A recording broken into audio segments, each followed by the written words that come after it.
দার্জিলিং ম্যাল বা চৌরাস্তা হল দার্জিলিংয়ের প্রাণকেন্দ্র, যা ব্রিটিশ আমলে স্যানেটোরিয়াম হিসাবে গড়ে ওঠা এই শহরের সামাজিক ও সাংস্কৃতিক মিলনস্থল।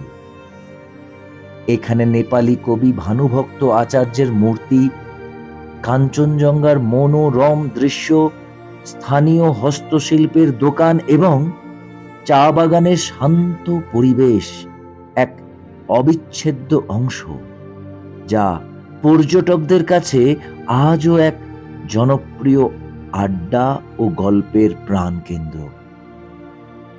ব্রিটিশ আমলে এই ম্যালে স্বাস্থ্যকর কেন্দ্র হিসাবে পরিচিত ছিল, যা পাহাড়ের শীতল বাতাস ও প্রাকৃতিক সৌন্দর্যের মিলন ক্ষেত্র। এই ম্যাল থেকে কাঞ্চনজঙ্ঘা, সিঙ্গালীলা রেঞ্জ এবং উপত্যকার অসাধারণ দৃশ্য পর্যটকদের সর্বদাই মুগ্ধ করে তোলে। ম্যালে হলো দার্জিলিংয়ের সেই জায়গা যেখানে পর্যটকেরা হেঁটে বেড়ান, স্থানীয়দের সাথে মিশে যান এবং দার্জিলিংয়ের হিমালয় ও চা বাগানের অবিচ্ছেদ্য অংশ অনুভব করার চেষ্টা করেন। ম্যালের প্রতিটি কোণে লুকিয়ে আছে নানান গল্প। কেউ এসেছেন প্রিয়জনের সাথে, কেউ বা একা হেঁটে বেড়াচ্ছেন নির্জনতার খোঁজে, আবার কেউ বা চা বাগানের ইতিহাস খুঁজছেন। দার্জিলিংয়ের ম্যাল শুধু একটি জায়গা নয়, এটি যেন একটি জীবন্ত গল্প, যা এখানকার মানুষ, প্রকৃতি ও ইতিহাসের মিলনে প্রতিদিন নতুন করে লিখে যাচ্ছে। এবারে আসি কাঞ্চনজঙ্ঘার বিষয়ে। ম্যাল থেকে মহাকাল মন্দিরের পাশ ধরে সোজা এলেই কাঞ্চনজঙ্ঘা ভিউ পয়েন্ট। এক আলাদাই প্রশান্তি, শান্ত নিরিবিলি একটি জায়গা, যেখানে বসে প্রকৃতির সাথে মিশে যেতে হয়।